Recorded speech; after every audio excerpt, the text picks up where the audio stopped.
charismatic man.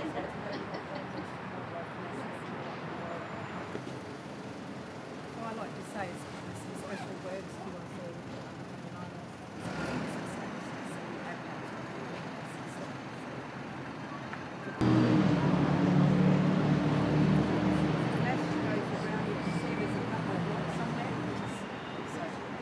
and the other one, my son's tree, his name is Shane, so there's a nice S on there. But if you turn it over, we have a good laugh.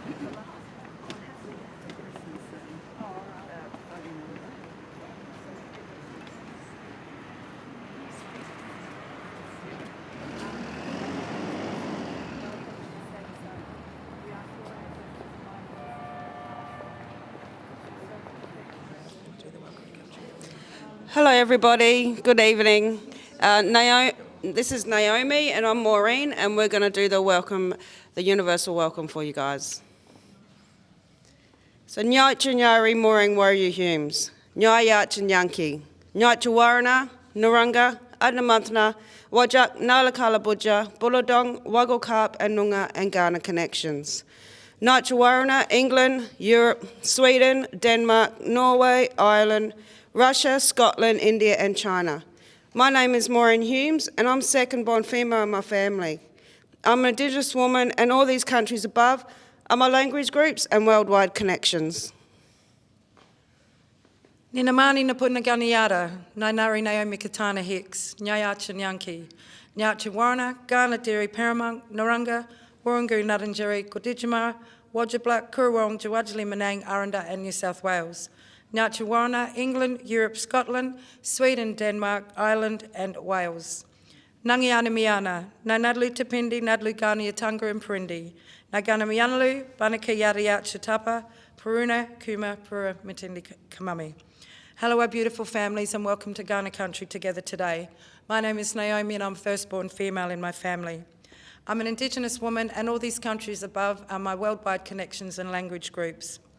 We meet on my mother's, nana's and pop's land, which is now your home too with your family's generations. Our families will always long to embrace our land, beliefs, ways of life, and we will continue to share and recognise this for generations to come. Welcome to our traditional sacred country that has now been called Australia. We honour our nanas, papas, mothers, fathers, aunties, uncles, brothers, sisters, nieces, nephews, cousins, and our children from our past, present, emerging and future generations. This is to keep the highest respect, honour and wisdom to all who made us today. We meet on our lands, seas, rivers of our ancestors that we have held in our spiritual DNA for thousands and thousands of years. We acknowledge our roles as traditional owners of our mother living on Ghana land is to educate, caretake and uphold our traditions, law and culture, as they are powerfully still connecting all of us to empower and strengthen together as one family through all our voices today.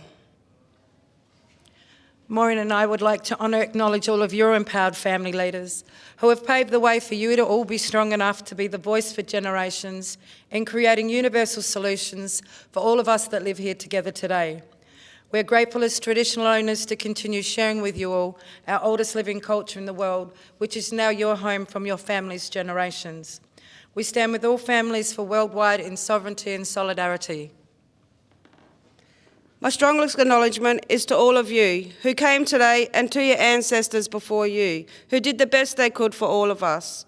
This has made us all stronger today to understand everyone's lived experience, to let go and support each other, to be the universal voice for all generations, and in our willingness to learn from each other. We all deserve to be listened to, strong, safe, resilient, and sustained forever again, and all to be free together universally. You are all our family. You are all caretakers of our Mother Earth. We must work together to better understand the traditional caretaking of our Mother Earth, and how to sustain her for all of us to live in longevity and unity.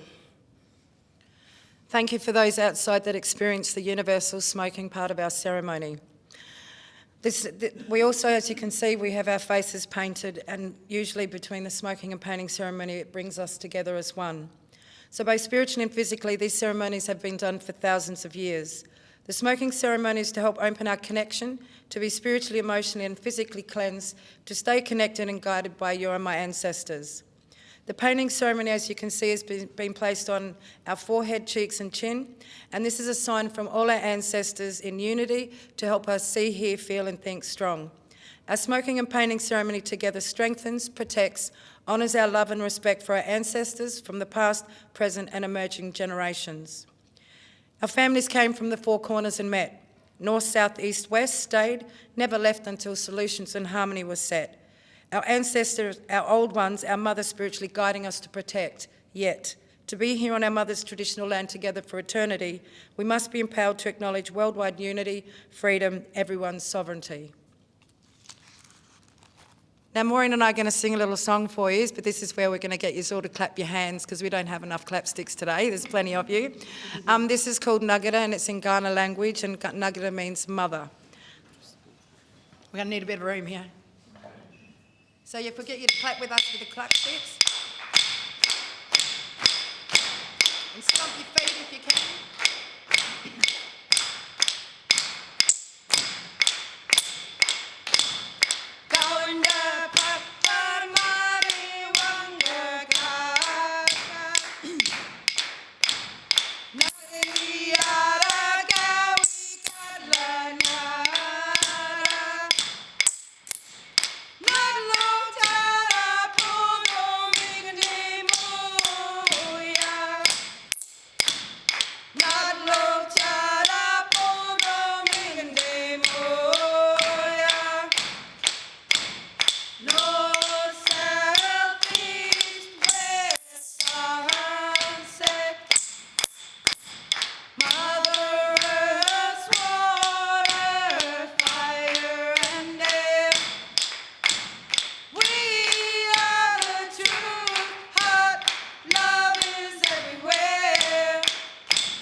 Thank you.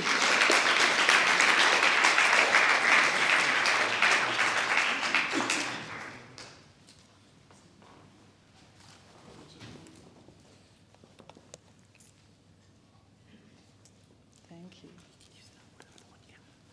Good. Okay, fantastic. Thank you so much to Naomi and Maureen for that fabulous welcome. Thank you so much.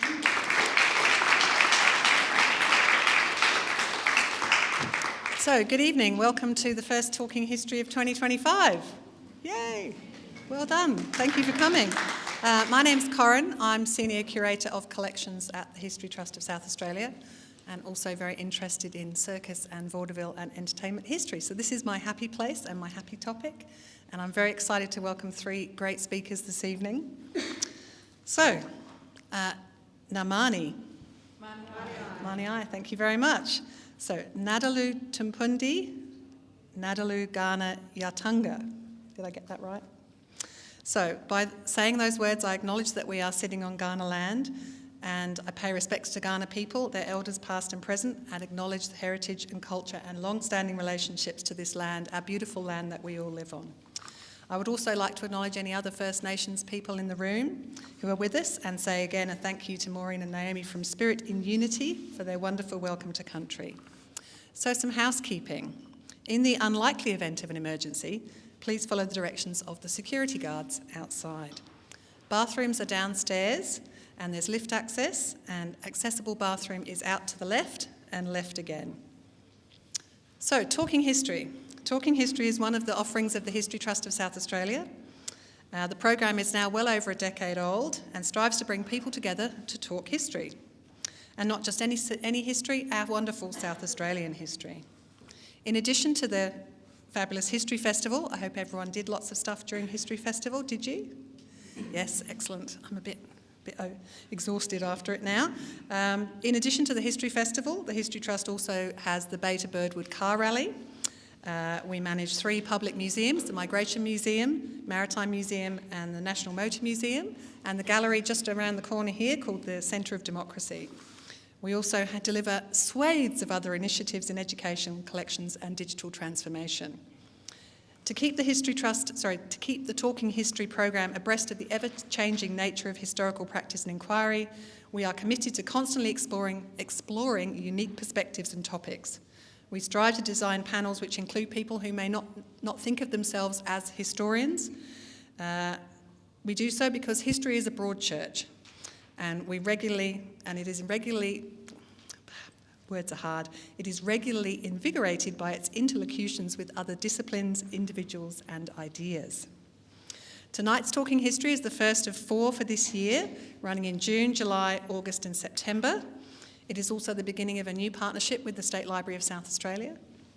Patrick's gone, wherever he is. Thank you very much to the State Library of South Australia for having us, and of course in the beautiful Hetzel room. Thank you. So the format is going to be as it has been in previous years. I will introduce each panellist, who will then present for 15 minutes. Once the speakers have all concluded, I will open up the floor. We'll all sit up here for questions, and I will kick off some questions if everyone's a bit shy about starting.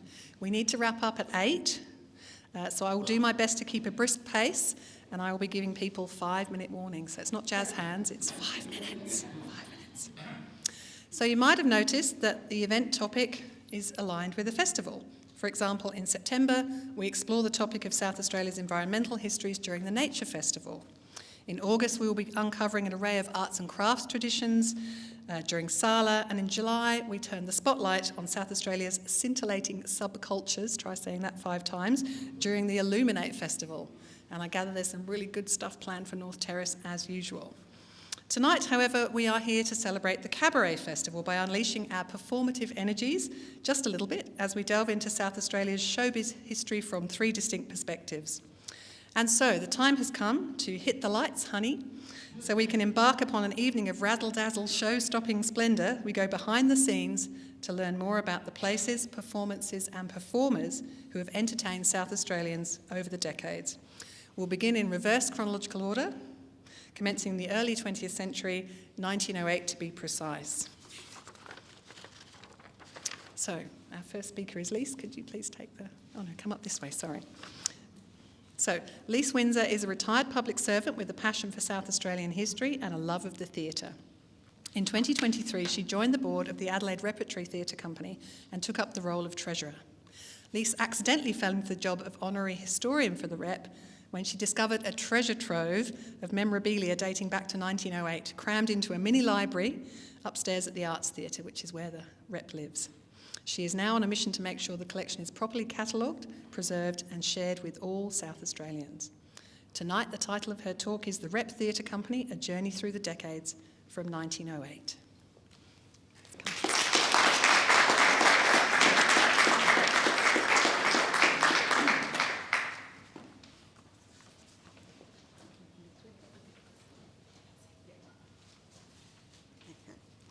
Thanks, Corinne, and good evening, everyone.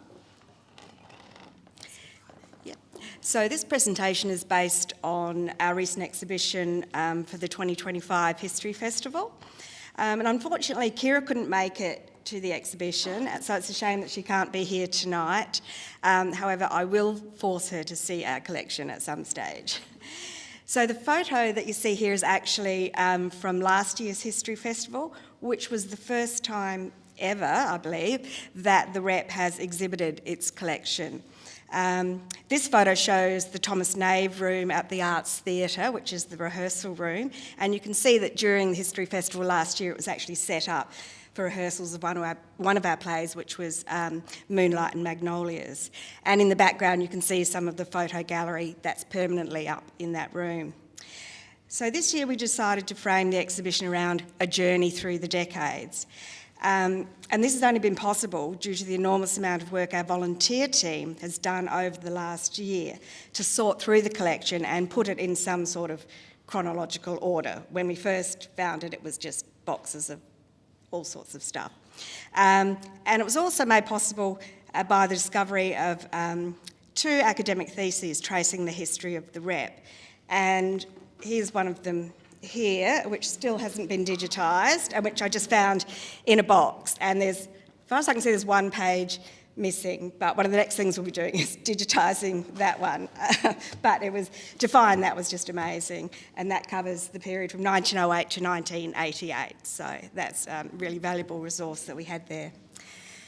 Okay, so the Rep, as we call it, is the longest surviving amateur theatre company in the Southern Hemisphere. And this year it's celebrating its 117th birthday, so you can imagine how much stuff we've collected over that time.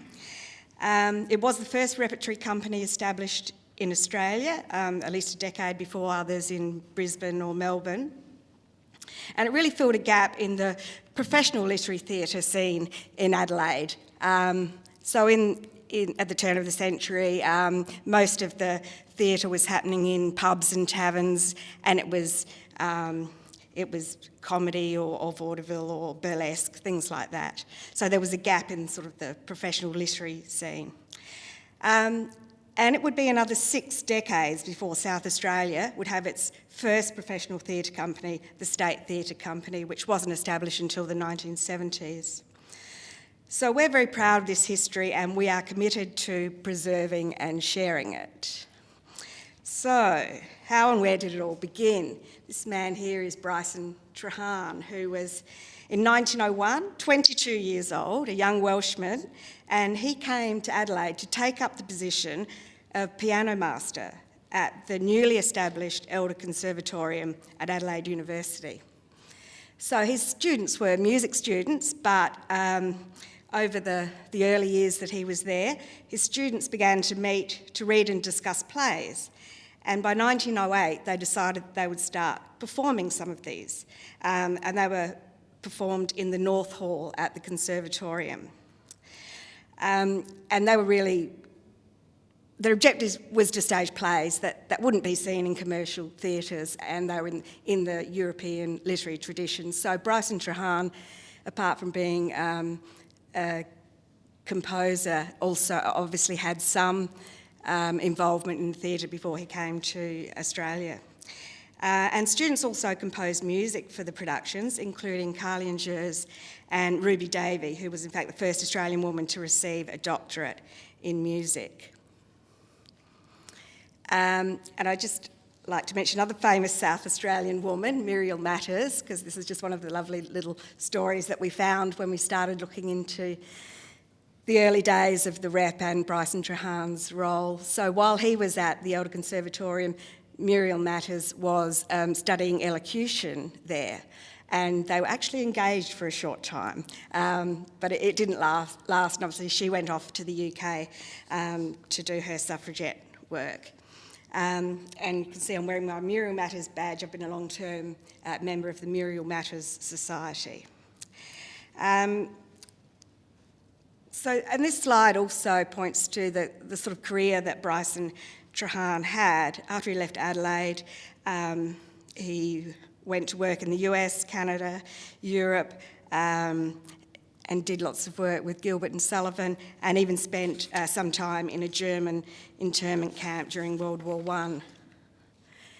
And here's just some lovely images from those very early days. You've got 2 photos of Bryson Trahan's class. One's at a picnic, the other's with the orchestra and vocalists. A playbill from the time. This fellow here, F. McDonald, original member 1908, was a makeup expert. I'm not sure what he's doing with the dog, but... and you've got a photo there dated at 1910 of Ray Walsh and Thomas Nave, who were performing under the names of John Dempsey and Ernie Courtley, because they were employed in the public service and weren't allowed to work in the theatre under their own names. But probably my favourite 2 photos are the top right and bottom left, where there are actual photos of the players in their costumes with the sets behind them, and they are from a journal, a national journal, which is called The Lone Hand, and that edition is 1909, so that you can see that within a year of starting to perform, they were, and it's a very long article by Rosman, if you want to look that up, there's some fabulous images in there. So they were being recognised nationally as early as 1909. So then we go into some of the images from our recent exhibition, which included costumes. You can see there, we had a costume from each era, thanks to Sandy Whitelaw from the National Trust and Jude Hines, who's an actor, director, theatre critic, amongst other things. And on the right here, these are the oldest things I've found. I actually found them on the day that we opened the exhibition, dating back to 1893. So some journals that must have been brought by early members to the rep and somehow ended up in our collection and were in our library. So there's quite a few of those, but I think 1893 was the oldest one of those.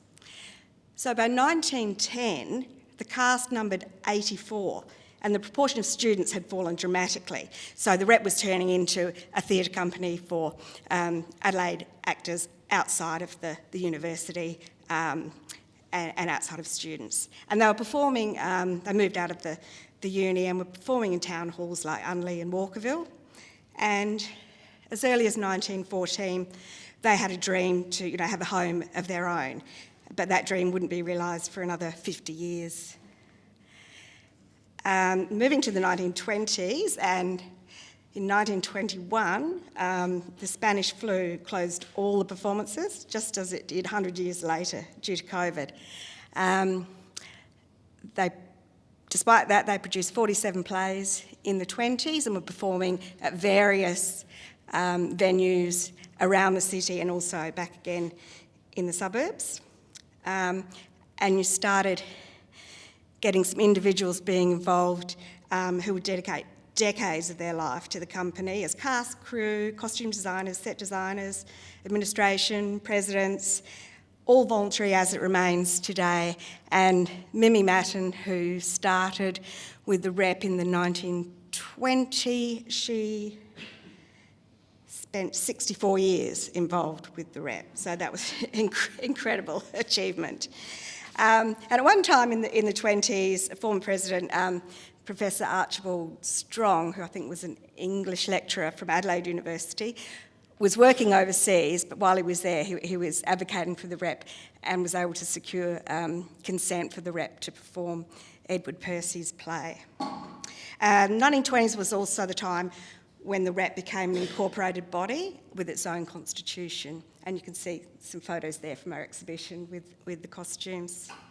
The 1930s, obviously the Depression years and the lead up to another World War, we had South Australia's centenary year, and the Advertiser had a play competition, which was won by Max Afford with his play Colonel Light the Founder. So you can see we've still got an original poster and the souvenir program from that performance. And during this decade, we had more international involvement when Theo Schall came to South Australia, and he not only produced and acted Enforced, which had a cast of 60 players, but he designed and executed all of the 19 sets that were required to perform that. The rep was still transient, performing at Australia Hall in Angus Street, and also the Tivoli, which is now Her Majesty's, and they were at the Tivoli for quite a long while. And this is when you had new stars emerging, including Ruby Skinner, who later became Dame Ruby Litchfield, who the Ruby Awards, of course, are named after. And Ruby, just looked up before I came, had 50 years involvement with the rep, so that's pretty good as well. And just some photos from the exhibition that we had there and the costumes. Now this is just a very quick focus on Harold Hancock, who was an actor in the late 30s and early 40s. So last year, his grandson, who is a UK-based academic researching his grandmother's life and social history in South Australia at the time, for a book that he was writing, contacted us asking whether we had any information on his grandfather. He'd already looked, obviously, at the State Library and other sources like that. And he was visiting Australia. He came in, met with us. We showed him all of the things we'd found relating to his father's time with the rep. And there's a photo there of... so Harold's the chap second to right in both of those photos there. And down here's a photo of his grandson and Harold's daughter, who we invited them to a performance of one of the reps' plays, and during the interval they came upstairs and had a look at all of the memorabilia that we'd found. 1940s was a period of very lavish sets and costumes, and so Mimi Matten was not only producing a lot of these plays, but she was doing all of the costumes, designing and creating all of those amazing costumes and amazing sets, even though the rep didn't have a theatre of its own. And probably the most what's the word I'm looking for? Famous actor was Keith Michelle, played in one play with us, which was Pride and Prejudice, and you can see him down in the bottom left corner. He's the second from the left. So that's as far as I can tell, that's the only play he was in with the rep. That was produced by Cecil Reid, who's this gentleman up here in the top right-hand corner with that fantastic moustache, and he was the president at the time. And there's a photo up there of so Ruby Litchfield. She was married to Kenneth by this time, who was an Adelaide solicitor. There's a photo of her. She was performing in The Diary of Anne Frank, which was performed during the 1940s. Now, I've called the 1950s the Litchfield decade, but as I've already indicated, the Litchfield's involvement with the rep and the advocacy spanned a much, much longer period. 1951 was the Jubilee year of Federation, and there was a Commonwealth Drama Festival, which the rep won with its production of The Little Foxes, directed by Stephen Church. And so there's a photo down here of the production of The Little Foxes with all of the cast, including Cecil Reid and Ruby Litchfield, Roxy Byrne, Vivian Oldfield, who was Vivian Cundell, Donald Noblet. And then above that is the photo of their trip to Tasmania, where the final was held, which they won. And so that photo's got all the names written on it. And several of the people in that photo, their family members visited the exhibition and had a chance to look at all of these photos. And family members, they often don't have any of these photos because they've, particularly if they're photos that are just taken of the production, the actors don't necessarily ever get a copy of those photos. So we're able to provide them with those photos and other memorabilia, programs, etc. Bottom left is the land that was purchased finally at 53 Angus Street, which is still the home of the rep, but it would be another decade before enough money was raised to build the theatre, which was funded through a building fund appeal, which was really overseen by the Litchfields, and also some loans that the board took out. And I couldn't resist putting this photo of Beryl Cook in Arsenic and Old Lace, because I think she just looks fabulous in that. Her eyes just have something about them. So it wasn't until I've gone backwards. 60s that the rep finally got its permanent home. So the Arts Theatre, and the Arts was named Arts after ART for Adelaide Repertory Theatre. That's how it got its name. The foundations were finally laid by the governor in early 1963, and then the building process was very quick because it was launched by the Premier Thomas Playford in June, and the first performance, a gala of Peter Ustinov's Romanov and Juliet, was directed by Ruby Litchfield with a beautiful souvenir program, which we've still got copies of, in, I think, September.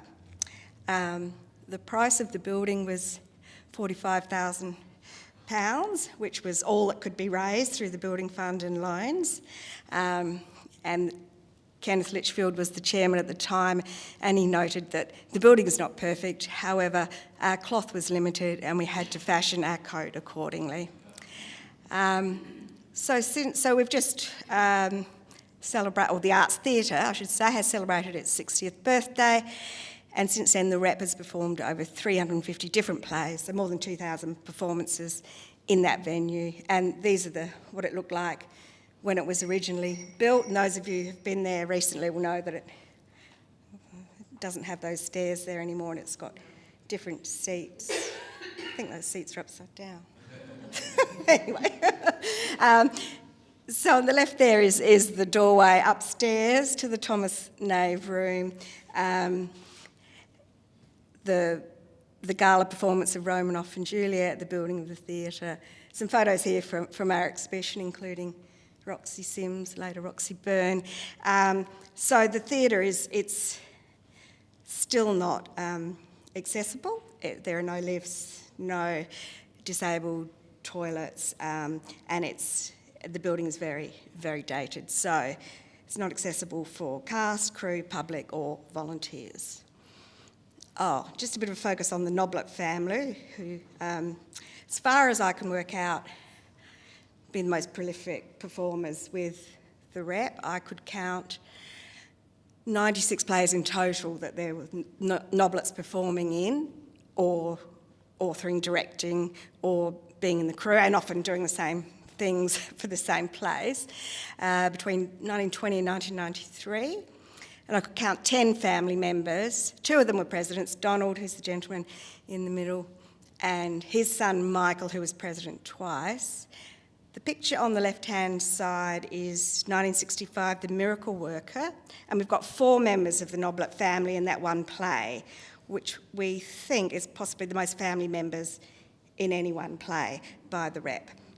And over here we've got, at the exhibition, members of the Noblet family visiting, several generations there, and Helen on the right is in that original one over there, The Miracle Worker. Then we get to the 70s, and we had some great plays that we were performing. Prime of Miss Jean Brodie, and you can see some rather saucy photos in there of Miss Jean Brodie. Arms and the Man, and you can see here, this is Joanna Salikas on stage in Arms and the Man in 1971, and here she is just a few weeks ago visiting the exhibition and looking at the headshots that we had of her. Luckily we'd put them in alphabetical order and we were able to whip them out really quickly and show them to her. You might recognise Brenton Whittle in this one in the middle here. And on the far left is September 1978. There was an arson attack at the theatre. It was on the stage and backstage, thankfully. If it had been upstairs, none of this would have survived. It had been in the library and the wardrobe room, and the whole collection would have been destroyed. 80s, some great plays there, including an all-female play, The Women, which starred Susie Small, who's also there in brown slouch hat. And once one of our volunteers sort of gets interested in an actor or a play or whatever, we tend to write an article for it for our newsletter. So there's an article that we wrote about Susie Small there, and photos from the exhibition of the 80s sort of collection. And you might recognise John Dean over there on the left. 90s, some interesting plays were put on then, including Separate Tables and Educating Rita. Separate Tables was directed by Gary Anderson, who is current board member and was president back in, I think, 2000, 2002. Jude Morris is Jude Hines, that's his partner, and she was the actor, director, critic who helped us with our costumes. And she's actually directing our next play, which is called Shakespeare in Hollywood. Done that one. Shakespeare in Hollywood, which is opening in July. Then very quick focus on Brian Wenzel, who's another one of our famous So an amateur actor who then went on to be quite famous, started with us in the 60s. He came back in 2000 to perform in Travelling North, and as you might know, he passed away last year, so we were able to go through our records. We've got a database of all the plays and players and performances, directors. We were able to pull out some information about his time with the rep, and this, enables us to write tributes or to respond to family queries. 2000s, well, we're still going. We're down to now 3 or 4 plays a year. We're looking at redevelopment options for the theatre. Obviously, we own the theatre, which is a prime real estate in the city. So we're looking at how we can improve it to make sure it's accessible.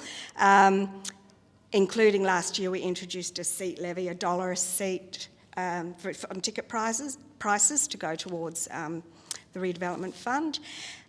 Still tackling important issues such as dementia. The last play, The Other Place, we included some Q&A sessions with Dementia Australia, which was the audience really appreciated. Preserving and sharing our collection. Well, as Corinne said, I accidentally ended up in this role as honorary historian. We've got a very small volunteer team and no budget. We're sorting through thousands and thousands of items, including thousands of photos that have nothing written on the back, so we don't know what play it is, what year it is, who the performers are. So we've been joining all of the sort of history groups that we can, and applying for grants. And this year we've applied for a National Library Community Heritage grant to see if we can get a significance assessment done of our collection. In the meantime, we're showcasing our collection, talks, articles, exhibitions, and responding to queries from family members, academics, researchers, and we're very grateful to the ongoing support we have from the History Trust, including the opportunity to share our story here tonight. And there's just a few more photos. That up the top left is the library, so I'd say it's half the size of the stage. It looks neat and tidy there, but everything was in that one room when we found it. And it's back in there now, but at least it's in boxes chronologically. And just some of the other work that we're doing with our exhibition. And we have minutes going back, or handwritten minutes going back to 1915, I think, and programs, sketches. And that's our volunteer team and my contact details if you're interested, particularly if you'd like to volunteer with us. Thank you.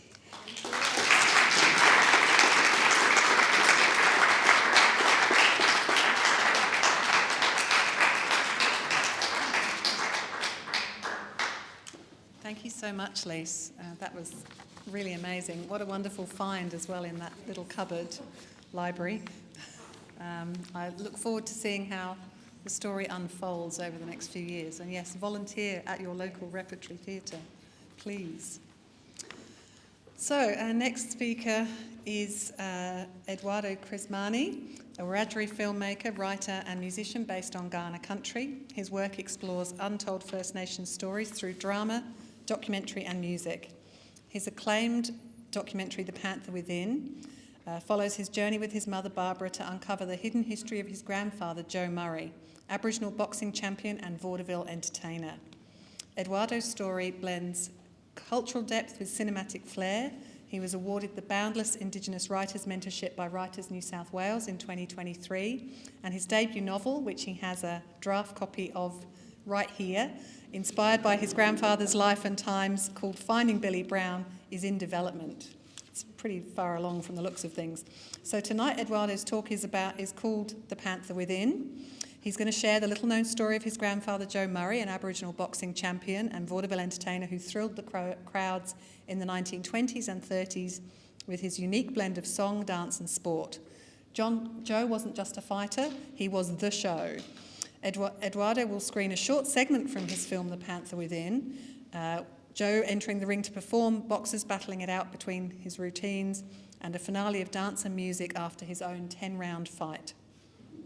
Edoardo tells stories with a filmmaker's eye, a writer's heart, and a bit of showbiz in his blood, tracing the legacy of Joe Murray, his grandfather who could box, dance and bring the house down all in one night. Edoardo says, Grandpop had the footwork, I've got a camera, a microphone and a pen and hopefully a little bit of his flair. Let's step into his ring for a minute. Edoardo.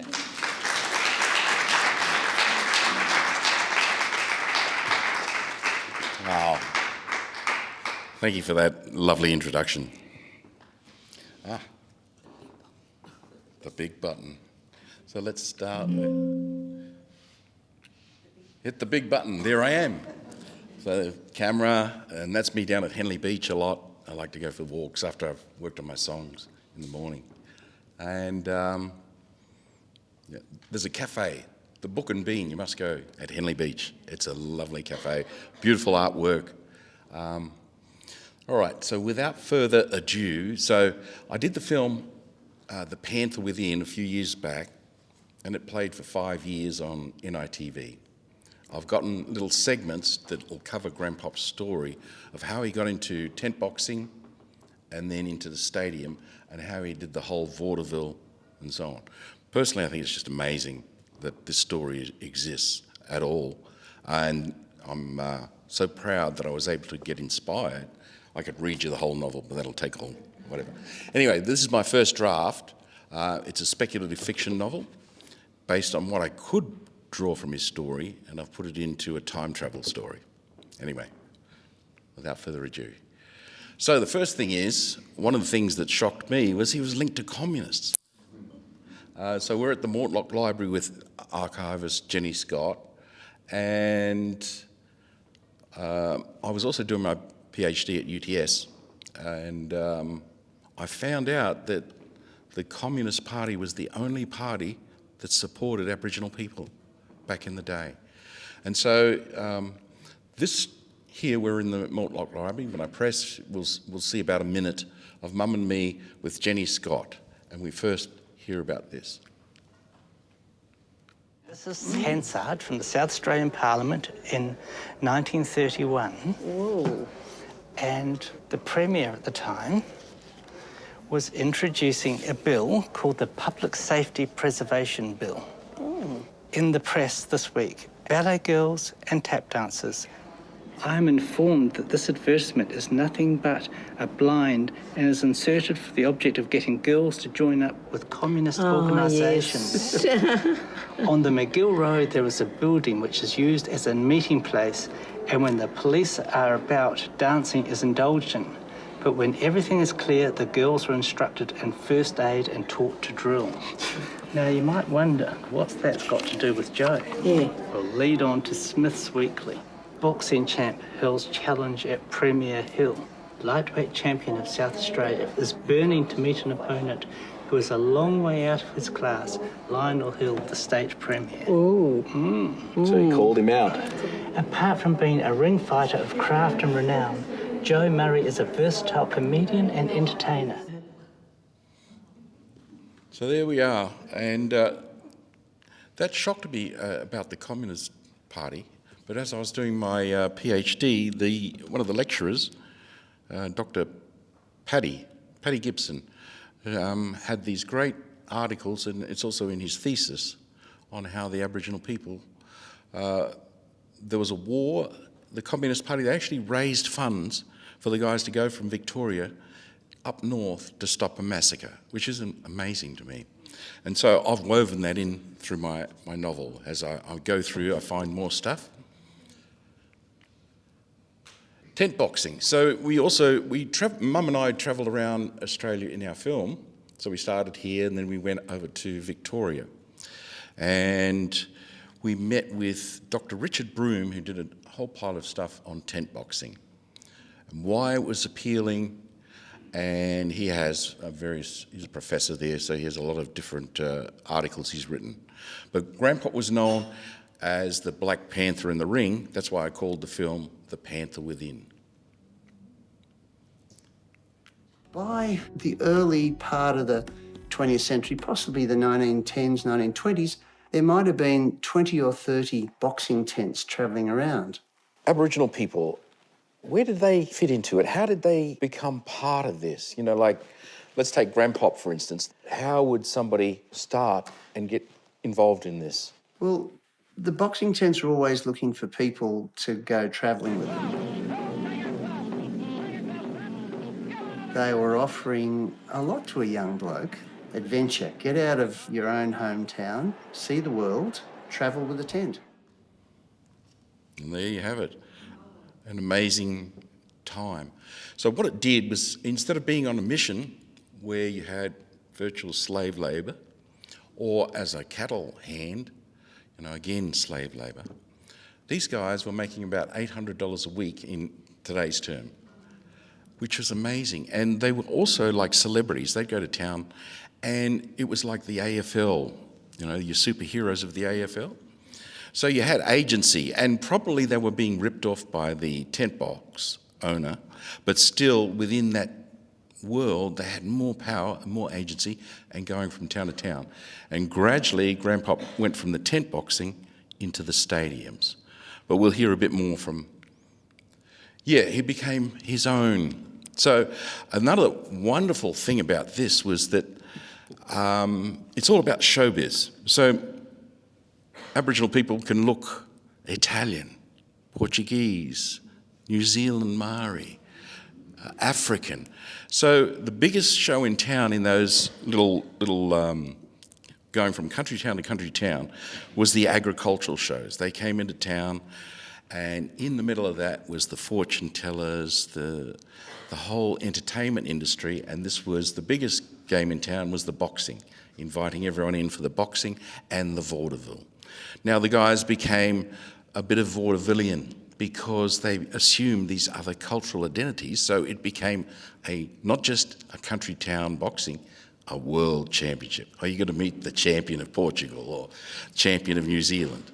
That was part of that whole wonderful, amazing entertainment.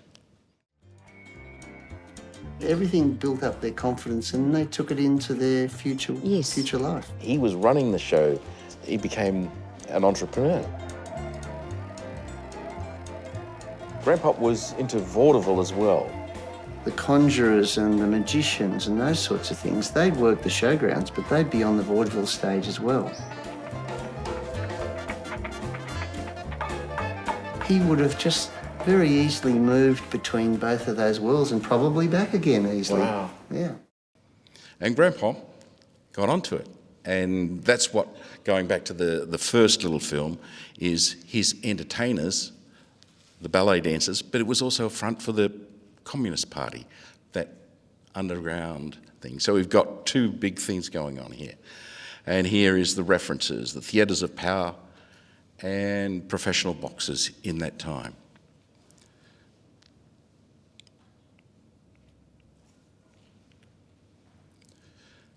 Grandpop was like Ali. When we go to the last film, and I show you in the Ballarat Library in the 1930s in the big thing, he actually danced before the first round. He got in the ring, did a little show and dance, because he could play ukulele, harmonica, tap dance, all of those lovely skills. And then the first round would go, then the next, and he'd do the same. Then he'd box for 10 rounds and do a big song and dance. Unbelievable. And obviously super fit, super charismatic. But these are the kind of skills that these fellas learned. Hello? Yeah. Oops, how do I go back? One. Bottom one. On the left arrow. Yeah. One back. Technical glitch, sorry. All right. Yeah, and he boxes for, 9 or 10 rounds. Unbelievable. It is unbelievable, isn't it? Yeah. He was a tap dancer. Wow. It's such a wonderful image. Yeah. He could tap dance, sing. He played quite a few instruments. He was very gifted. A waltz clog by Joe Murray. So what's a waltz clog? Well, you waltz with the clogs on and they make that So that's noise. Yeah. Yeah. So you've It'd got... be hard to keep them on your feet. So not only does he do a song and dance between one of the preliminaries, he does a clog dance and then he beats the hell out of... Poor Les Anthony. He would have done better if he'd stayed in Melbourne by the sound of things. That's a joy. You know, I thought I was going to be a bit on the weepy side, but inside I'm, good on you, Dad, good on you. Yeah, it is exciting. I got a lot more out of that than I thought I would. To be handling the very newspapers that Grandpop read over 88 years ago. That really brought it to life for me. Isn't she wonderful? She was the star of the show, by the way.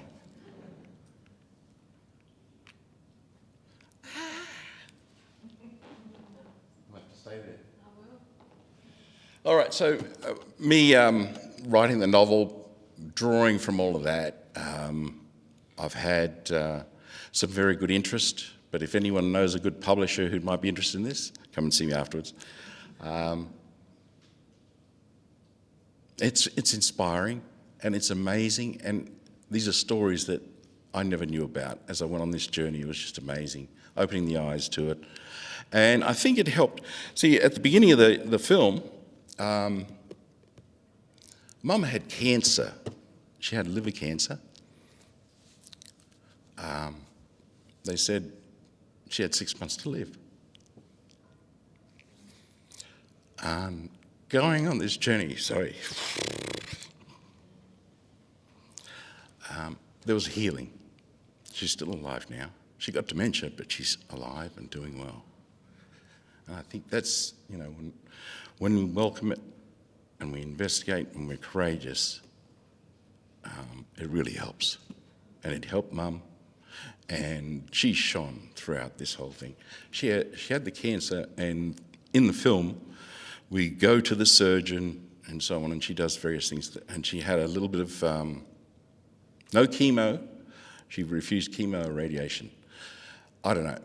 For me, it's embracing history, embracing ourselves, that really is healing. That's the strength. Next one. So now the legacy lives on. Grandpop not only did his own thing, but in 1956 we had Bob Barth, who was in the Olympics. And Grandpop, this was a story that we come across in Ballarat, and he also handed on part of that spirit to the new guys.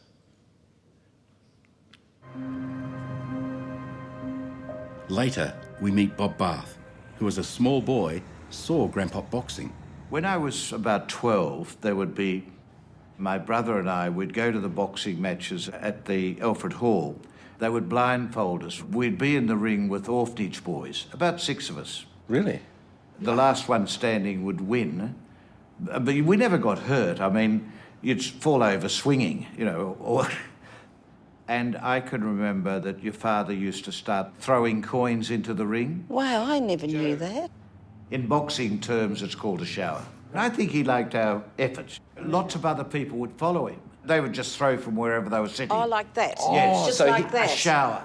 Oh, that's why it was called a shower. Yes. And it was not unusual to have a shower if there was a good fight, you know. Your father, I could see him starting it, you know, so that we would get a little bit out of it. And then I went on and became an Olympic boxer in 56 in Melbourne. Oh, really? So it all started with little boys with being blindfolded, swinging at one another. Oh, that's amazing. It's Yes. wonderful. But I frequently saw Joe in the street and chatted to him. How old were you then? I would have been 13, 14. I mean, he was well known around the town as being a gentleman and highly respected as far as sport was concerned. So there you go. And this is the story of my Grandpop and the future. And if you'd like to see the whole film, NITV in 2023, they re-registered it or re-licensed it for 1 year as a broadcast. And then they also put it on SBS streaming. So if you are interested in seeing the whole film anytime, like when they broadcast it, they show it regular, but also on streaming. There's the people to contact so that we can share this history. And it does work for me too, because it'll help me with my novel. Thank you very much.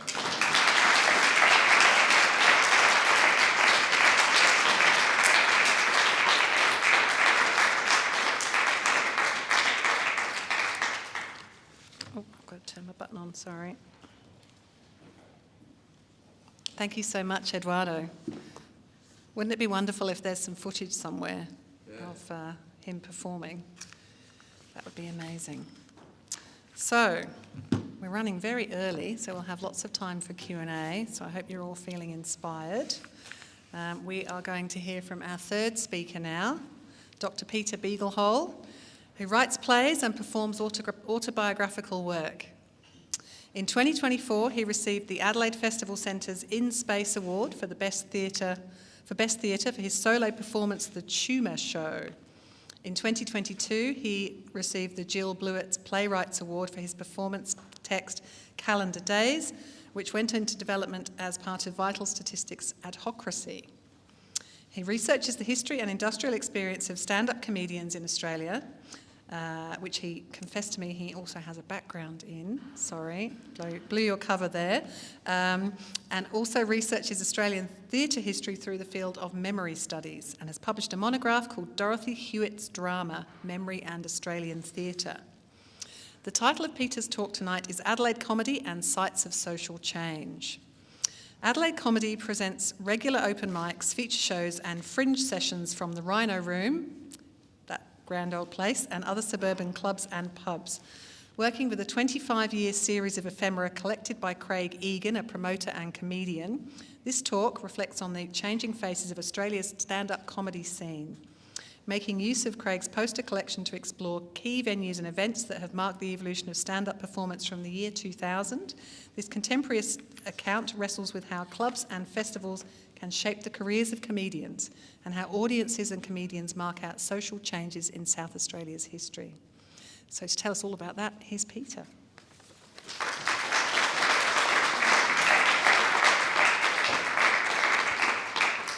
Oh, there we go. World's tallest doctor.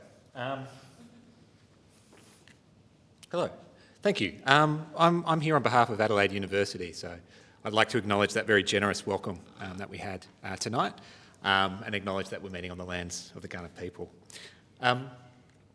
So I'm Peter Beaglehole. I'm a playwright. I perform this autobiographical work. I teach at one university and I'm a researcher for another. So I wear a few different hats. Tonight the hat I'm wearing is an autoethnographic one. I was gigging around the Adelaide stand-up circuit, I think from memory, around 2009 to 2011. So as I conduct my research, I sometimes find traces of myself in the archive, which is really quite odd. In this poster for Steve Hughes, it's around 2011, I think. There's my name up there alongside the other support acts, Big Al, Ed Cunay, Tom Gaynor and Jerry Massey. Admittedly, what I can remember from that gig was watching the promoter switch out a dead wireless mic and an empty glass with a full pint and a fresh mic in like a second, which was kind of magic. And that set extended late into that Tuesday evening. Memory, though, Daniel Shatner explains, is both fragile and powerful, potentially distorting, but also compelling and influential. So I'm cautious about telling a story that reinforces the image of late-night antics in a hazy club. Instead, what I'd like to adopt is Jan Assmann's proposition that through its cultural heritage, a society becomes visible to itself and others. Which past becomes evident in that heritage and which values emerge in this give me a moment. Which values emerge in this identificatory appropriation tells us much about the constitution and tendencies of a society. In short, I'm asking how a shared memory of comedy in Adelaide is made and reinforced by the narrative histories that we share and share again and again. This view accounts for the value placed on annual festivals in South Australia. We boast these two key international festivals, the Adelaide Festival and the Adelaide Fringe Festival. This background, especially the move from a biennial to annual festival in 2006 and 2007, is a key part of the cultural ecology. because this annual representation serves to reinforce a vision of Adelaide's cultural life. And the research I'm doing is trying to explore the experience of smaller venues and clubs within that environment. A key source for this research are trace elements from street press, from posters, from pamphlets and other ephemera. And some of the evidence I'm using tonight comes from Adelaide Comedy, this organisation who have hosted these regular open mics and showcases since 2000. Craig, who's actually here, a comedian, a DJ, a promoter, he's been behind the sound desk for most of that 25-year history, camera in hand. And that organisation has a lot of its history tied in with the Rhino Room, and that venue is run by Mick Krieg. I'm really grateful because Craig provided access to this collection for the research project. It's a collection of ephemera, and it's mostly made up of Fringe Festival posters and other programming materials. And I'm going to use those tonight, along with some material from the National Library of Australia's Prompt collection, to narrate a history where popular performance reveals something about ourselves, something about the city of Adelaide, and maybe something about the nation state as well. One of the ways you can mark out social change is to identify moments in performance history that point to rupture, that point to controversy. They're perhaps the obvious ones. Though changes can also be marked in increment, and it can also be marked by persistence. You might have, for example, visited the Queen's Theatre. It's now adorned with a mural that's been made by the artist Mary Moore, and that incorporates some augmented reality experiences. And they mark out the history of that venue, the Queen's Theatre, which is a really interesting one. It served as a theatre, a courthouse, a horse market, a car park, and a theatre again. And this interactive artwork, I've got a few pamphlets at the back, speaks to the way that performance intersects with South Australia's experience of an industrial and cultural changes. So what I'd like to do is take that lens and apply it to the more recent history of stand-up comedy, particularly this relationship between the small venues, independent producers, major festivals, and the individual comedians who are trying to navigate these places and events, and how that might mark something out about social change. So, by speaking to one of those places in particular, the Rhino Room, this photograph is literally the smallest venue, I think, in Adelaide. It's a miniature made by Joshua Smith of the old Rhino Room, and actually sits above the bar at the new Rhino Room. The Rhino is one of the longest running music and stand-up venues in the most recent part of history in Adelaide. It's located, I'm panicking now, have I got the address right? I know I do, but anyway, at 131 Perry Street. For some reason I'm just like, is it? It is. After the original home on 13 Frome Street was demolished to make room for apartments around 2016, 2017. Now, the Rhino isn't the only comedy venue in Adelaide, I beg your pardon. There have been regular nights at the Crown and Anchor, you know that colloquially, I think, as the Cranker, another storied venue that has recently been placed at risk. There was the long-running Comics Comedy Cellar and stand-up school that was run by the late Dave Flanagan. In the contemporary moment, Kings of Comedy, they're a Melbourne-based outfit, run regular events at Milk Bar on Weymouth Street, and Hard Knock Knocks offers a comedy school. COVID-19, rising public liability insurances, changes in youth culture, they've all impacted small clubs and venues significantly. Fat Controller used to run comedy nights. The Laugh Lounge, they have closed in recent years.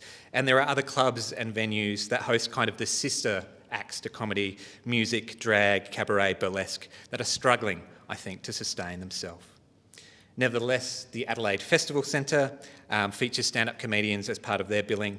The Ausasia Festival features a stand-up showcase that's usually hosted by Jason Chong. Stand-up comedy is a key part of the Feast Festival as well. And of course, we have seen the ongoing growth of comedy in Adelaide Fringe Festival. It positions South Australia and Adelaide as part of a national and international touring circuit. We're leading popular performers and emerging acts contend for the 1 million tickets sold per annum in this multi-arts festival. The impact reports from the Adelaide Fringe indicate uptake and engagement in this festival. But perhaps what's more challenging to narrate is how this relationship between these venues and the festival might shape the career of popular performance. This is because compiling the record of a series of open mic nights that turn into 5-minute features, extend into 20-minute sets, and then turn into these fully formed, 50 to an hour long show at a festival. That's the result of work that has taken place in many venues with many audiences, plenty of success, plenty of failure along the way. Where the trajectory for a stand-up might have been aimed towards a single platform in the past, such as live broadcast radio, television, cinema, the reality of a career in stand-up requires engagement across multiple platforms. Careers can begin online. So how could a venue thrive and survive week on week? Now, I apologise because this is a little blurry, but I'll explain it to you. It's a distant vision of the venues around Adelaide historically. It is a work in progress, so it's a little bit blurry there. One of the things which I think is quite notable is a lot of these venues have largely been based in the East End in our recent history. We might speculate as to why the West End isn't as funny, but I thought it's worth reflecting on a trace element that I got from the archive. Notably, the Adelaide Fringe Festival moved from the Lion Arts Centre to a vacant car park in the East End in 1996. What followed through was the birth of the Fringe Club and a seed of a festival that would see its comedy program grow year on year. It was also around this time that comedy events featured fairly regularly at Bolt's Cafe on Rundle Street, before Justin Hamilton and Limo would begin running fairly regular events at PJ O'Brien's as well as the Old Rhino. And this period is quite interesting because it parallels a move in the United Kingdom, the rise of the alternate comedy scene, marked out by a move towards original material that's centred on the comedian's life, as well as moving out of working class clubs into new and often pop-up venues as well. My colleague at Adelaide Uni, Mark Carroll, is investigating the period before. He's interested in kind of the pub comedy, the pub rock scene and comedy in that period through the 70s and 80s. The establishment of these regular events, though, in Adelaide, at Bolts, PJs and Rhino, would later lead the young Craig Egan to be handed the reins, so to speak, when Hamilton would head to the eastern states. And from there, Craig would establish a long relationship. He'd program and present stand-up comedy in the city and in the suburbs around Adelaide. There we go. Whoops, too far. Here we are. So this period is interesting because we have seen a growth and proliferation of the art form, in the festival context in particular. These are two season posters from 2007 and 2023, and I think they really clearly illustrate the growth and also the changing face in those festivals. In 2025, 22,000 audience members passed through the Rhino Room. There were 102 shows, and the Rhino and Adelaide Comedy specifically celebrated 25 years, including 25 years of the Rhino Late Show. The popularity of the genre, however, hasn't always been welcome in either the Fringe Festival in Adelaide as well as on the international circuit. In 1992, the Guardian theatre critic Michael Billington bemoaned the growth of alternative comedy at the Edinburgh Fringe. He wrote, "Comedy has absorbed much of the talent that a generation ago would have gone straight to theatre." Although he was broadly praising live comedy, he worried that it offers a short, intense, hour-long experience that makes few of the emotion-stretching demands of narrative drama, and confessed, "It unnerves me a little that the comedy industry is increasingly siphoning off the writers, performers, and even the audiences that were once drawn to drama." I think at the time it's fair to say Billington probably didn't see stand-up as a site where change could happen. Joke dramaturgy, the way that jokes work, they kind of undercut themselves. Comedy can also be extremely conservative. But Oliver Double suggests there's an implicit idea baked in here, that theatre is more demanding of its audiences and therefore it's more virtuous. In 2005, Stuart Lee suggested there's much that comedy can learn from theatre, but there's probably more about pacing, accessibility, simplicity of staging, and the way to sell strange ideas to suspicious crowds that theatre can learn from comedy. And I think it's the reach of the popular genre that gives comedy its potential power. Spending time with ephemera it illustrates some stuff, I think, really clearly. This is a program from 2011. It's focusing on women performing in comedy. And we've got some headline acts in there, including from the UK, Francesca Martinez, Ursula Carlson's in there, probably at an earlier stage of their career. But it was marketed under the title Titters. So if comedy is a site of change, it's often laced with ambiguity. Simultaneously, we see here a site that is foregrounding the voices of women, but arguably, with a title like Titters, it's fetishising women in comedy. So often we can see kind of two sides of the coin at once in this ephemera. It's pretty interesting, I think. Even that first poster I showed earlier this evening, one of the things that I noticed about it was the absence of women on the bill at that time. In a contemporary setting, a homogenous showcase may be working to galvanise communities, however ephemeral, and with varied motivations. Oops, there we go. There we go. It's also worth noting that festival audiences aren't necessarily the same audiences that attend comedy events through the year. Comedy has grown to be an integral part of the festival season, but its relationship to comedy is sometimes fraught. The annual response for many years has essentially been to remind audiences to leave the house outside of February and March. Comedy does not finish when the Fringe does. And there are scholars who argue that the culture of the Adelaide Fringe Festival has changed radically.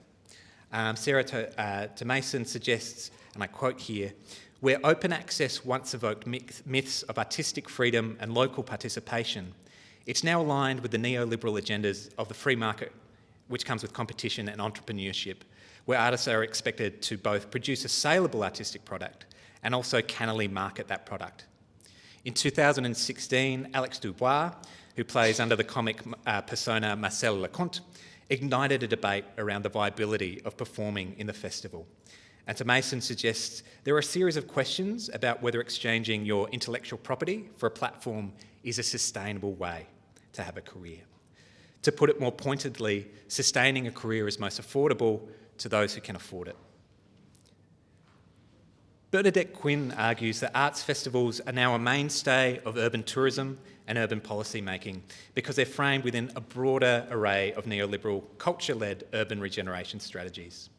This push towards entrepreneurialism affects cultural practices not just at a community level, but has been seldom recognised. They also affect the working conditions of individual artists. There are nevertheless those who are willing to back the development of these popular performers, and I think the regular events at the Rhino and other similar venues do play a vital role. When I visited the National Library of Australia, I wanted to explore their prompt collection. It's a collection of theatre ephemera and other performance ephemera. Unlike the material that Craig has collected, they had relatively few artefacts that could explain the history of these small venues and the festival. I did find this tiny box of matches, circa 2007. My first thought was a box of matches in a paper-based archive was like a brave choice. I also found this cartoon. It's somewhat salient. It was amongst the promotions of the 1996 Fringe Festival.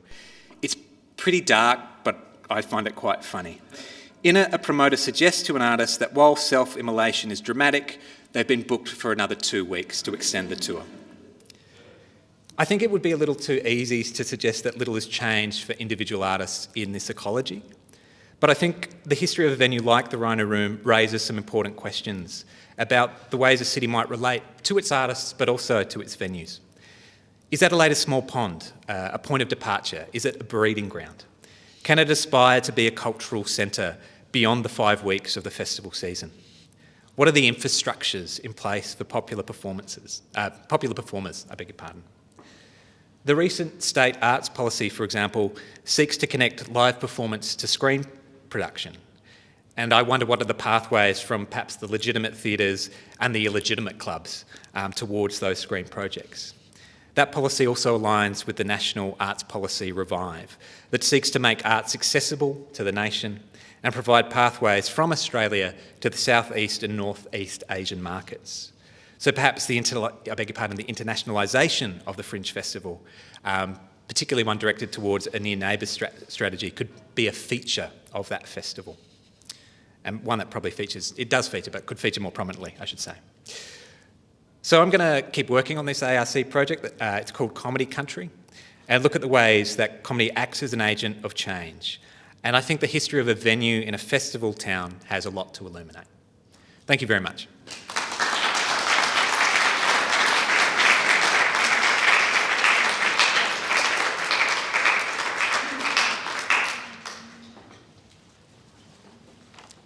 Thank you so much, Peter. So, we're very early. I hope everyone's got lots of questions. Could I invite our three speakers up to the stage? So I will just warm everybody up a little bit. What we're going to do is have questions from the audience in a moment, and there will be a roving microphone. Suzanne, please use the microphone. Please wait for it to come to you because we're being filmed. And try and keep questions concise, on point and illuminating. But first of all, I'd just like to make an observation. All three of our speakers are talking about entertainment that at its time, or certainly at their beginning, was considered a bit lowbrow or a bit, amateur and not the mainstream. You've got repertory theatre struggling against expectations of them as amateurs. You've got the boxing tents who are in the circus vaudeville world, and you've got stand-up comedians who are initially not very lauded. So I'm thinking, do any of you have any kind of thoughts along those lines that you could start us off with? Maybe just use this one. Switch it out. All right. So right from the beginning, the Adelaide Literary Society and then Repertory Society, it never set out to entertain the masses. It was trying to bring something that was missing. It was bringing literature to a place where, plays from in the European literary tradition, and if you read through the minutes of board meetings and AGMs throughout the 117 years, that's still really the case. Of course, we'd like more people coming along to our plays, and it's really hard when everything you do is reliant on volunteers, every single thing. But it's always been, its aim has been to perform high quality theatre without a thought to necessarily what the people want.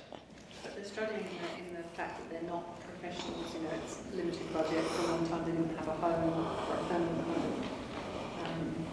It just really says something about the value of that.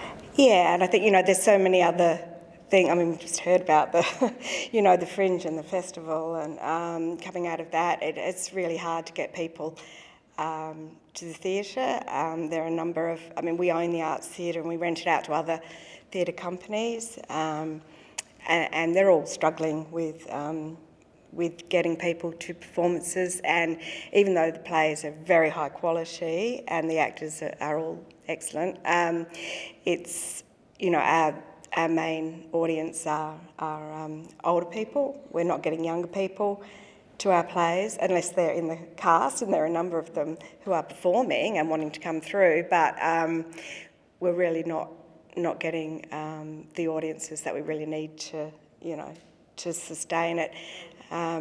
So it's sort of at a point where we're trying to continue to operate and bring great plays in the tradition of the repertory theatre, but how can we attract more people, including younger people? I think from my perspective and my grandpa's perspective, that whole vaudeville boxing world was a way of having agency in life and being accepted rather than just being ignored or belittled or made less of. This was a way of having skills, and they gained skill sets that were amazing. Grandpa used to do all these magic tricks all the time and tap dance and so on. And it allows you to navigate your world through a society that's not willing to embrace you, but this is a way that you can be embraced, accepted, and you're the boxing champ. Wow, thank you. It's like today's world, you'd have the AFL guys, but still get absolutely racism going crazy on them. But there is an agency there that you become, wow, you're the hero. For that moment, you're the hero. And having more than just the boxing, but by being the musician and the dancer and all of those wonderful things that Grandpa has. I can't dance, but I can do filmmaking, I can do my writing, And in my own way, I'm carrying on that story. But from those times, and even now, we see the echoes go through where some of our AFL players, like even Gavin Wanganeen, when I had a chat with him, he said, "Ed, can you teach me guitar?" And it's like, whoa, you know, teaching this hero. But it's one of those ways where we can go through our society, and I think that's important. That's part of what we're doing. Just what Edoardo said about being a superhero on the stage. Is that how comedians experience it? I think some comedians probably experience the feeling of being a superhero on stage. That's a particular type. I think there are others who... I used to frame it in terms of like there are often like alpha, and it's often a masculine bravado, and then there are other comics who operate just in a completely different lane, and that's not really the fuel for them as comedians. I think certainly I would say in the past it's been an art form that's been really kind of obsessed with the kind of the joke and the punchline, and I think a more contemporary look at the field would say that I think about comedians as storytellers, right? And that, I think, opens up, you can play a few different notes then, and then I think as well there's a sense that you can have different things that fuel you. You can be fueled by empathy as well as kind of by pathos, as well as by, you know, there are some comedians who are like terrifyingly intelligent, and they kind of win the audience through like, you know, a powerful level of reasoning, which is like kind of brilliant. I'm thinking about John Brooks in particular. John Brooks terrifies me. Brilliant, kind of sharp comedian. And then there are comedians who are gutter rats, and that's how they get you with them, because they get you, I think, to acknowledge kind of that naughty part of you, I think, and they you know embrace that aspect of the performance.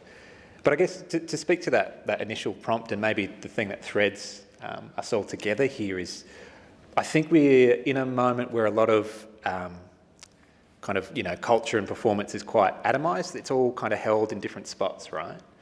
I don't know how healthy that is, really. You know, people move from community theatres into professional theatres. You know, people move from like the entertainment space into all sorts of different places as well. And I guess that's the thing I'm trying to figure out.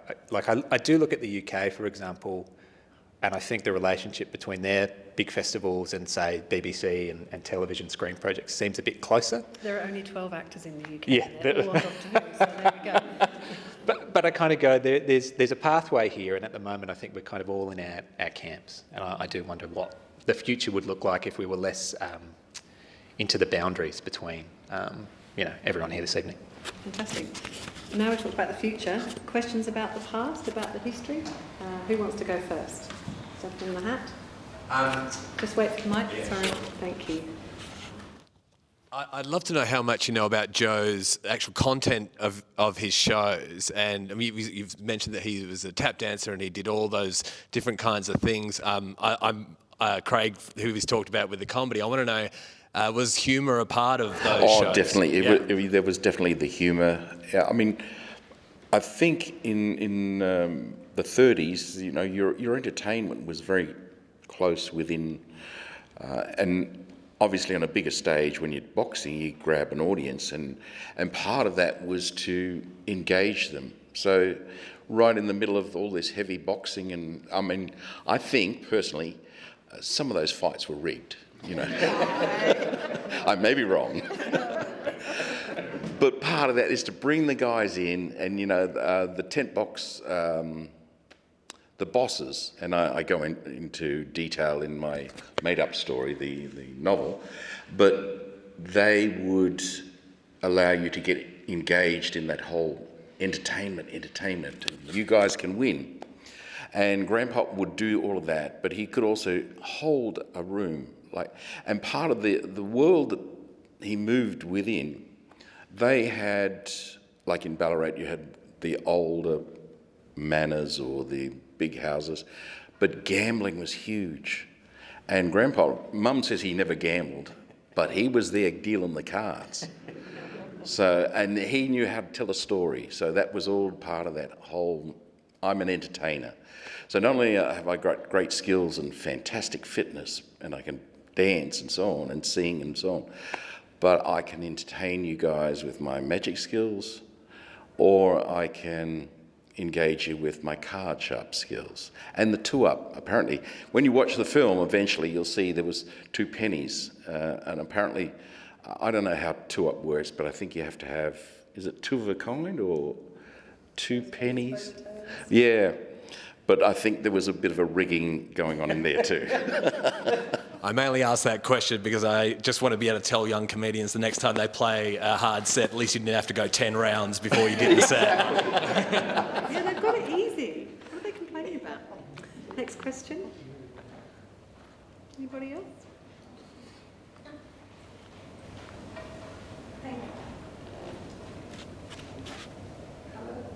Check. Switch out with this one. I have to enunciate. It's got to show green. Never mind, I'll speak loudly. Thank you, that was really interesting, all 3 presentations. I'm just interested in one of the threads that I know Corinne picks up on as well in her work, which is this question about identity and how labile and kind of changeable it is once you step on stage or into the ring or into some sort of vaudeville context that I don't know who it is who's deciding whether this week you're Italian or Spanish or from somewhere else, and how those identities are performed and change over time, but are clearly part of the attraction. I just think it's really interesting. So if anyone has any thoughts about how they're framed by the culture that they're in, how they sort of speak back in some way. Yeah, from my understanding, it was more about the colour of the skin and the entertainment, and you're going to beat this Dago bastard, and that's an Aboriginal fella just pretending that for the show, rather than assuming the culture because they travelled from town to town. But I reckon they would have picked up so much. When I went to, part of my research was to go to the Canberra Library and go into those musty archives and stuff. And some of the stories that those people wrote about, you jump on the train and you would sing and do songs as you're going. So these guys moved around on the trains and they would have learnt different skills. I think they'd pick it up, but it was never really like today, you'd have to do some authenticity about it. But just the colour of skin, and maybe they spoke a different word or they wore a bit of the headdress of a Maori person. Who knows? But, unfortunately, Grandpop wasn't around when we did this film. That would have been so good, because then I could have drawn so much. Now I have to go from my imagination and into the libraries and so on. And part of what Mum told me about just how amazing he was, that he'd have the whole audience in his hand. And from people like the mayors and the bosses, like even the Premier of the States attacking this Aboriginal fella for having ballet dancers that he's training that are apparently communists, and that's in the Sunday Mail of the Times. So, yeah. I think in answer to that question, some of it is fashionable. So in the 1880s and 1890s, the Wild West show comes, and a lot of Aboriginal men and in New Zealand Maori men are playing Red Indians in the circus ring. And then in the 20s and 30s, Hawaiian ukulele bands become very popular, and suddenly every circus has a touring ukulele band, straight from Hawaii. And in fact, that clip that you showed us that just cut out, there was a thing about ukulele, about Hawaiians there. Yeah. So I think it's part of it is pop culture, part of it is whatever the promoter thinks is going to be exotic. An actor who's from Melbourne will be quoted as just having come back from 7 years overseas when they've actually just been to Western Australia or Queensland, or not even maybe that far. It's all about the glitz and the glamour and the making things much more exciting. Because being from little old Adelaide isn't that exciting in this context. Well, it's almost like the American thing where the World Series is only the Americans playing. So these little microscopic things of this is the World Championship out in one little country town, and then everyone can believe it because it's part of the fun, and they part of the magic. you get involved in it, and even if it's not true, they wouldn't care. It's just, you know, you're drinking, you can go and box someone, get beaten up, get out and do your thing. So is that possible now for a young comedian coming up to pretend to be someone different, or do they immediately get outed by the internet? I'm just trying to think of examples that might illustrate that. Look, I guess what I would say is, this is a weird one, but Bobby Baker's a performance artist. She makes her family out of cakes, right? And she performs her as herself, but she also speaks about that very much not being who she is, right? And there are people who have incredibly dense personas. So the person that they create to perform is very much not who they are at home. So I guess, you know, there's a spectrum of, I think, people who are essentially playing a character, you know, and they exist, and people love them as that character and who they are in reality, not the same person. And then probably the other end of the spectrum are people who are probably a little too confessional and a little to themselves on stage, and sometimes that can, in their real life, become a problem as well. But I guess, you know, the question I think you're asking there is about maybe internet culture has changed the way that we kind of present persona. As someone who kind of works in a university in a teaching space, engaging with young people is quite interesting, I think, because there is a sense that your whole life has always been documented. And I'm very grateful I grew up like before the mobile phone had the camera in your pocket sort of thing, because I think I could do more dumb stuff. I could do undocumented, foolish things, and I think that's changed. And it would be interesting, I guess, to look at comedians who kind of work with that, work with their kind of projected persona, and how much of that is real and how much of that is not real is actually great. I guess it's great material. You know, there are comedians who have pretended to be people for ages and then, you know, reveal themselves as themselves, and people don't know what to do. Because it's like, what? You've betrayed us. Because there's a strange affection people have with people who are, it's not, you know. The parasocial relationship. Yeah, and it's just kind of not real, and that's a whole thing. A friend of mine had got into that and went a little too deep, and was just like, okay, we need to talk to a psychologist about this. You know, there are permeable boundaries, and I think knowing how to work them is the answer to the question. Yeah. And then you have Lise's example of the civil servants who aren't allowed. Yes, and you know, and women from good families weren't really allowed to perform in the early years. So do you think your actors change their name to perform for the rest? Apart from those two, I'm not sure, but a lot of them were civil servants in their life, and they were pillars of South Australian society. Do you think that affected the choices they made? Sorry to interrupt. Yeah, no, I think it did, and it was very much in the tradition that Bryson Trahan started, then handed over to subsequent presidents after him. But just going back to the question, you will have seen some photos up there that of things that, you know, performances from the past where we've had local actors dressing up, you know, painting their face as black people or dressing up as being Oriental, and, you know, things that you wouldn't dream of doing today. I've seen play scripts from our library where they've performed the play, or some plays have been performed several times throughout the history, but, you know, they've changed words because we would now deem them to be offensive, so that they've tried to, you know, go with the changing times and try not to offend people as attitudes have changed to some of these issues. And Joe Murray's act is working at a time when minstrelsy is still a primary source of entertainment. So black and white minstrels, I mean, that was on TV. I remember that growing up in the UK in the 70s and 80s. That was still on TV there, and they were still touring.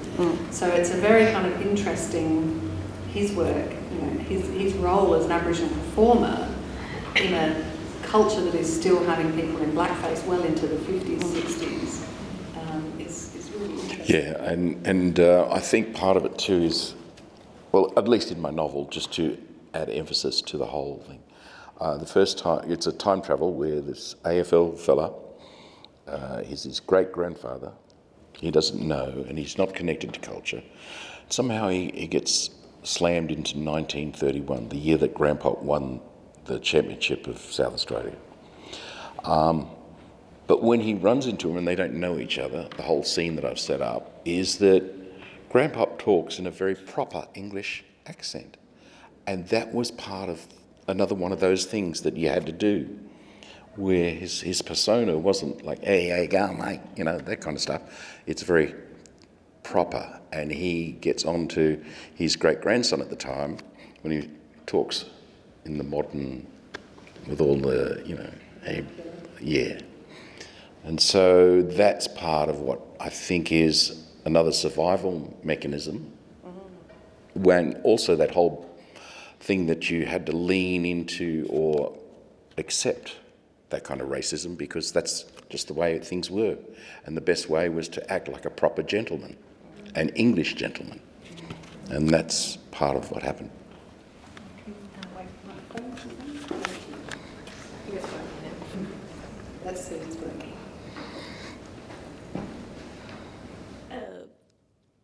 I have two questions. To rejuvenate the rap, I think that Michel Butel has shown us the way. Once your productions start being global and not Anglo-Saxon white, the audience changes because the actors are from all over the world and blah, blah, blah. So when do you think the rep will be ready to show an Aboriginal play? Is my question to you, and then my second. The way the rep works is that we, throughout history, it's had different, every play has been directed by, a different director, and so directors will either approach the rep or the rep will approach directors, and they will ask actors to perform in plays or audition to be in plays. So I think there's absolutely nothing stopping either a director coming forward or us approaching a director or someone writing a play. That could be adapted to a play, and there are,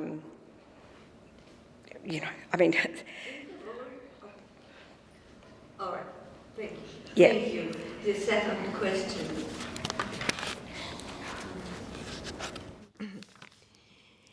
Have you considered incorporating the Knowledge Project by Jack Buckskin into your writing and filming? I'm sorry, I didn't quite... The Knowledge Project by Jack Buckskin. That's the point. Nobody knows about it. I am just advocating.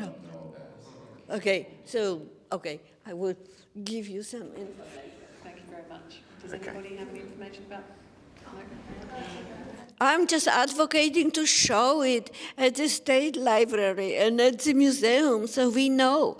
So it's been recently produced after the failure of The Voice. I managed to speak to Jack Buckskin and his teenage daughter, and I was telling them, don't worry, because these people did not mean it. They just don't know. So now, Jack Buckskin produced a 30 minutes video called Knowledge Project. And I managed to see it at T3 Gully Public Library, where it was shown for 3 days or something like this. So I'm just trying to convince the state libraries, the museum, and our government, because this is specifically about South Australia. It's not about somewhere else. It's 30 minutes video called Knowledge Project. Go home and see it online. But we can't see it anywhere. You need to know what you are looking for. I will give you info. Thank you for listening to my... Well, I think it is, if it goes on NITV, if it's on YouTube already, you could see it, but I don't know anything about... I know Jack personally, but I don't know his story. Thank you for bringing that to our attention. Any other questions? Janet? Wait for the mic, thank you. Thank you. I'd like to ask Edoardo why, with all that wonderful primary and secondary material that you and your mum collected, why you chose to write a novel rather than a straight history. Yeah, part of it is because in 1904, the genealogy records, Grandpa was either from Sydney or from Dubbo, from what we've gathered. They burnt all of there was a fire, quote unquote, of all of the genealogy records of the Aboriginal people from that era. So us trying to recreate or understand what happened, it was gone. And part of my journey is, as a speculative fiction, I can imagine I've gotten what I had. If it was all easily gathered, I wouldn't have to do this journey. You know, I could say, oh, okay, I'll do a history project, or the novel will just be a historical, fictional history, you know, where you reenact the whole thing, or this film would be a historical fiction film, and I could go through every boxing thing, the whole of how much skill did he have, did he do the comedy this way, what did he do, how did he do the dance, all of that would be absolutely wonderful. And I wish there was a way to go back in time and actually talk to Grandpa and say, hey, how did you do this, what did you do? And that would make my novel even more richer than it is right now. And that's the journey I'm on. Fantastic, thank you. Anybody else? No? Anything else any of our speakers would like to bring to the table? Anything that you didn't get to say that you'd like to say? I just want to say thank you to everyone here. I've really enjoyed this. It's great to share this, and I do hope that you enjoy it and actually contact NIT. I'm selling you. I'm selling you. Contact NITV, contact SBS On Demand. Say you'd like to see it on streaming and broadcast, because that way then, you know, on streaming you can hit it any time, and broadcast they give you certain times. But also I get a tiny bit of royalties every time it shows. See, the bigger picture. No. It's not streaming at the moment. No. Oh. Can't buy a DVD or anything like that? No, I mean, I could. You could go to Ronin Films, and I think they have the distribution of it as a DVD that goes out to schools and stuff like that.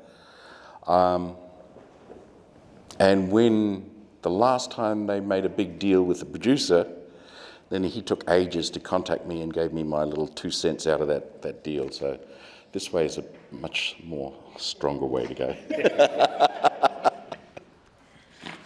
Thank you for everyone. Anything else from you? So my last question, just to wrap up, is what's next for all of your projects, very briefly? You've got a pile of paperwork to go through.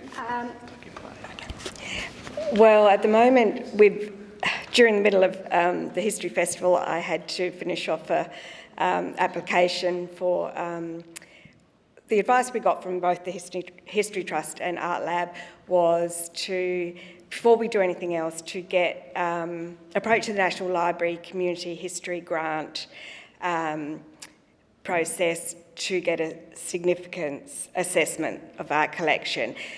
So we had to demonstrate that it was of national significance, which I think we've easily done. So I guess we're waiting to hear whether we've been successful. It'll be still some months before we know whether we've been successful with that application, at which time we would engage with the local historian to undertake that assessment of how significant our collection is.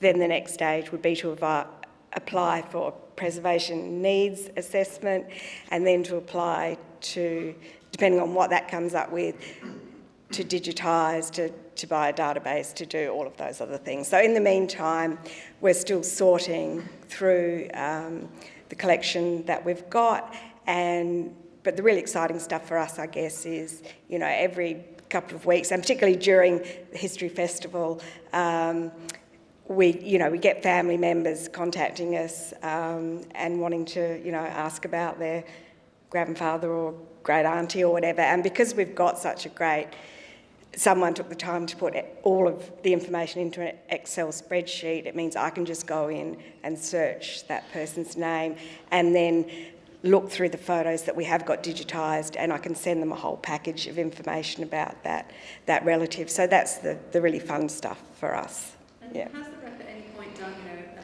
50th history of itself at any point? The rep hasn't done anything really for itself. So we've had 3 university students who've chosen to write their thesis, and one we don't have a copy of. But as far as I'm aware, the rep's never had any, well, they've had various people interested in the history and the collection, but it's mainly been just to, in some cases, document it or have a gallery of photos, but no one has taken the initiative to document the whole history on behalf of the rep. So that's another thing that we would be pursuing, is a grant to write up the story of the rep, because it's quite a, you know, we've got so much imagery and interesting anecdotes which I didn't get to share tonight, but either through a grant for an historian to use the work that's already been done in the theses that we've got and update it, or perhaps to encourage a university student, another university student, to write their thesis and update the rest of that history. Yeah. Lots to be done. Yeah. And we know that Edoardo has a book coming. And you know about the book, and you know I've already given you the thing, so you know what to do. Do you have other irons in the fire? I actually have a big stove of different projects as a filmmaker. I should put a little YouTube patron thing so you know, I share that. That's like a site where people pay money to, and then you share with them all the inside stuff that you're doing. But right now, I mean, for this film, I did the soundtrack in terms of my guitar work. I just come back on the weekend from being in the St Kilda Film Festival for a short film that I directed called Black Time, White Time. I also did the soundtrack on that. The producer-writer on that wants me to direct her next thing, which is all about this cooking show and ghosts and all that. So if that goes ahead, that's great. I have a TV series. While I was here, I got a text from one of the writers. She's currently working on NCIS 17. No, not NCIS 17. What's that, Sydney? The crime show, right? The crime show, NCIS Sydney.